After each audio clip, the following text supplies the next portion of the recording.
Welcome students, मैं हूं संतोष कुमार सिंह और हमारे साथ पढ़ेंगे the story of physics. Electromagnetic induction का 11वां लेक्चर है ये। हम लोग बात कर रहे थे इंडक्टेंस की, सेल्फ इंडक्टेंस की। तो सेल्फ इंडक्टेंस में हम लोगों ने देखा था इंडक्टर। इंडक्टर किसको कहते हैं, उसमें कैसे ईएमएफ इंड्यूस्ड होता है, फ्लक्स कैसे चेंज होता है, ये सारी चीज़ें हम लोगों ने देखी। अब बात करते हैं सोलेनॉइड की। ये आप लोगों को लगता होगा कि सर सोलेनॉइड भी तो देखने में उसी के जैसा लगता है ना, इंडक्टर के जैसा। तो बिल्कुल सही सोच रहे हो आप लोग। सोलेनॉइड भी इंडक्टर के जैसा ही दिखता है, हमारा कॉइल ही होता है। सिर्फ ये हो जाता है कि सोलेनॉइड में हमारा किसी भी इंसुलेटेड मटेरियल होता है, इंसुलेटर होता है, उसके ऊपर हम लोग वाउंड किए हुए रहते हैं कंडक्टर को, और कुछ खास नहीं होता, वो एक तरह का इंडक्टर ही है, समझ लीजिए।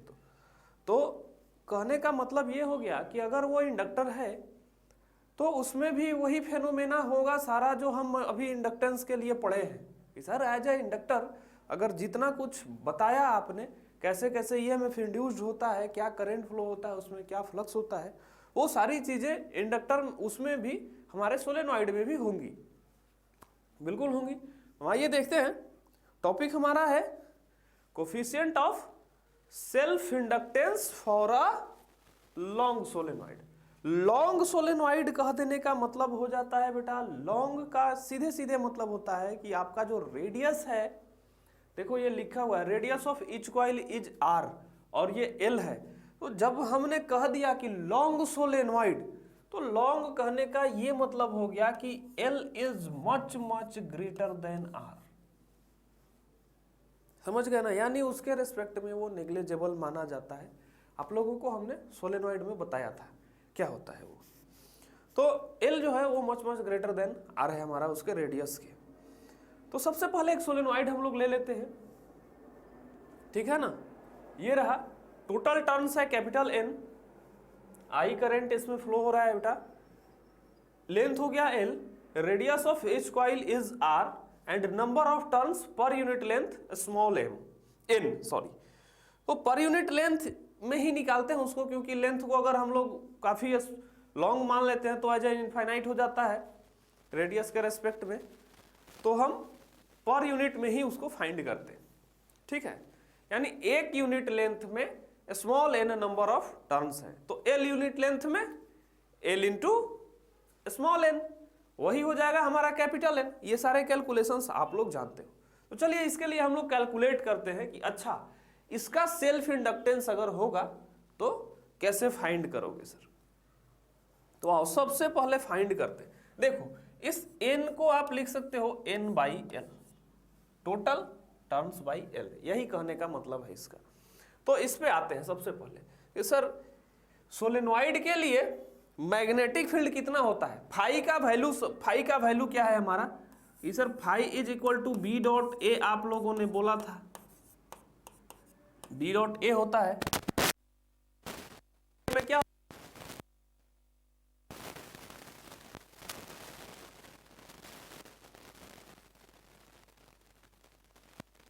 बी ए कॉस थीटा निकालने के लिए सबसे पहले हमें बी फाइंड करना होगा।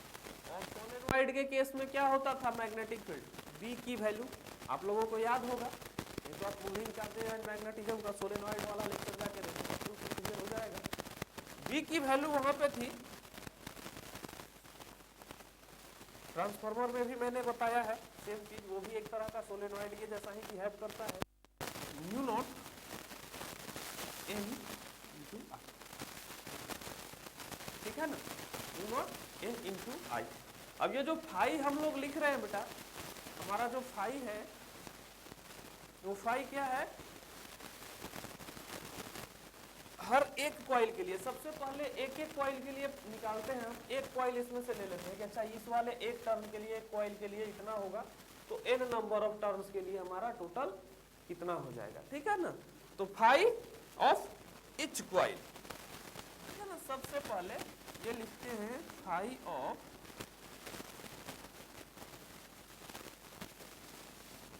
ईच कॉइल, एक का निकाल लेंगे, फिर एन नंबर ऑफ टर्न्स का हम लोग फाइंड कर लेंगे, यही वाला फॉर्मूला से चलेंगे ईच कॉइल।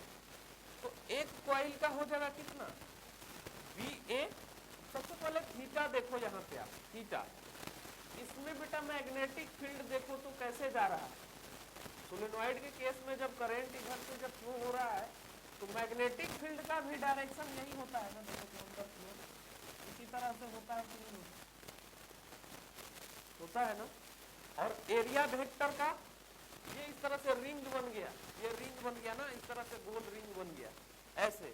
तो जब गोल रिंग बन गया ऐसे, करंट अगर फ्लो हो रहा है तो एरिया मैग्नेटिक फील्ड इधर और इसका एरिया वेक्टर भी किधर, उसी साइड। एरिया वेक्टर आप निकालना जानते हो, कैसे निकालना जानते हो, सब करंट सर ऐसे फ्लो हो रहा है तो मैग्नेटिक फील्ड जा रहा है अंदर में, कहाँ से जा रहा है, साउथ टू नॉर्थ जाएगा सर, तो फिर हम निकाल लेंगे, वो आप जानते हो कैसे निकालना है एरिया, ठीक है। तो यहाँ पे बेटा इस तरह से बनेगा। एक कॉइल की अगर हम बात करते हैं, एक कॉइल की बात हम करते हैं, देखो हमारा इस तरह से एक कॉइल है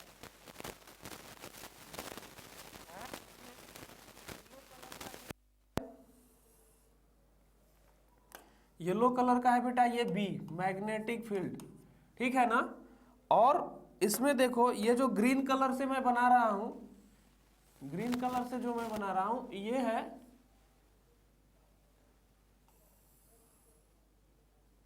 एरिया वेक्टर इसका, ठीक है बेटा।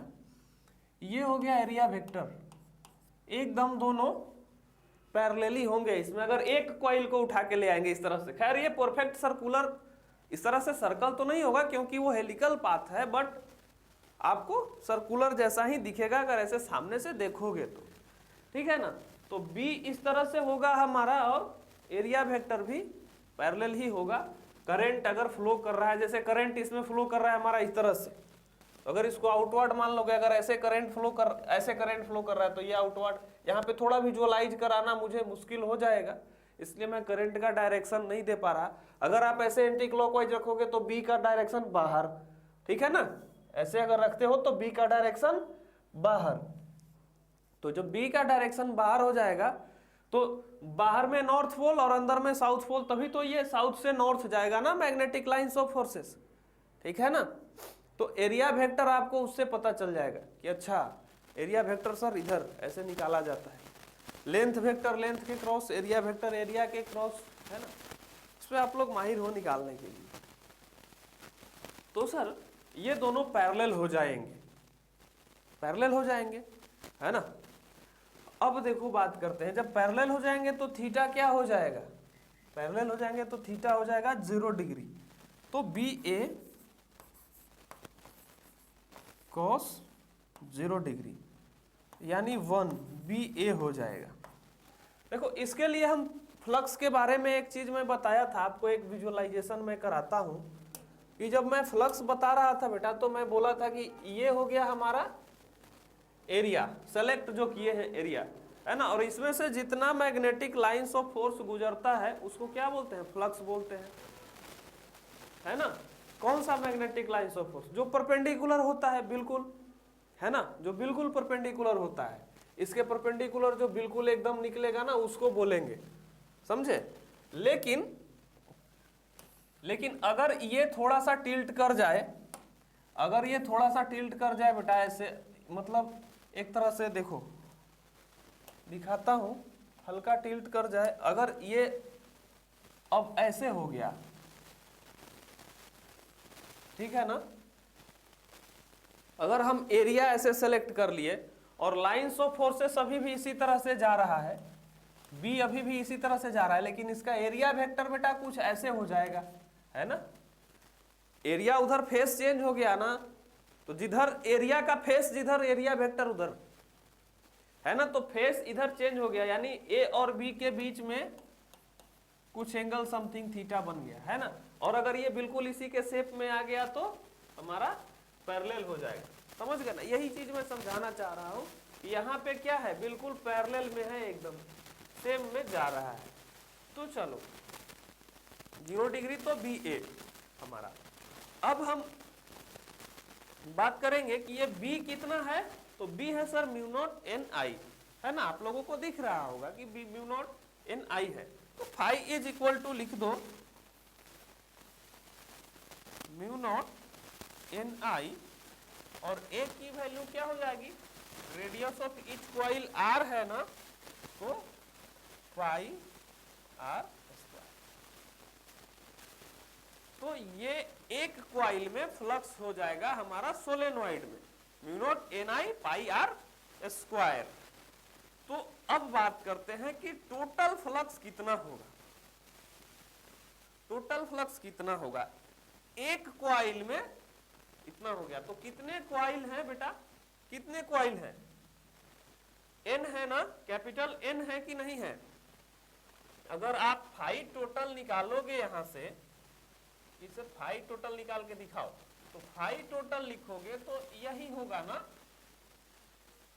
एन फाई, तो हम एन से मल्टीप्लाई कर देंगे यहाँ। तो एन से जब मल्टीप्लाई करोगे तो कैपिटल एन और ब्रैकेट में ये वाली चीज हो जाएगी, कौन सी चीज, mu naught N I pi R square. ठीक है, हो गया हमारा। अब सर आप ये एन जो लिखे हो, यहां से ना कुछ दिख रहा है एन में, तो हमें भी दिख रहा है, आपको दिख रहा है, तो क्या दिख रहा है कि इस n इज इक्वल टू ऐसे लिख सकते हैं सर, NL है ना, तो इस n को आप लिख दो NL, NL into mu naught N I pi R square. कितना अब होगा, मल्टीप्लाई करो, कुछ मल्टीप्लीकेशन भी होगा इसमें।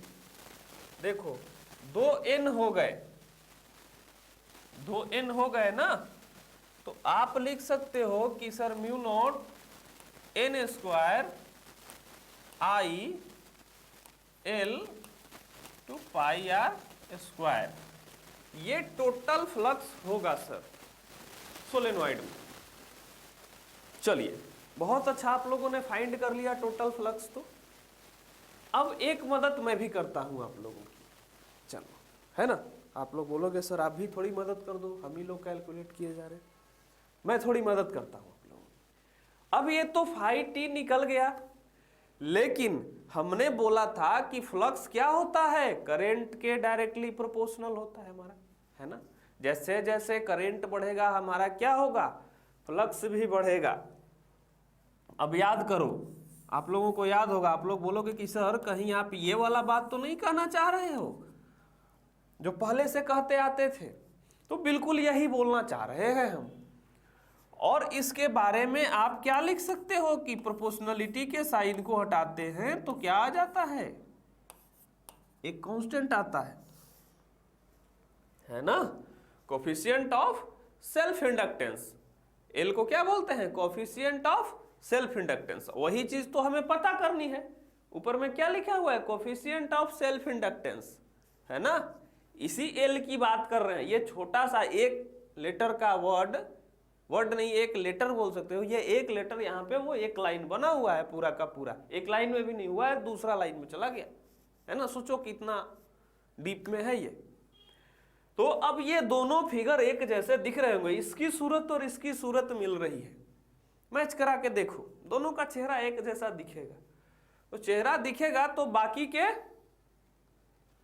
गुण भी मिलेंगे।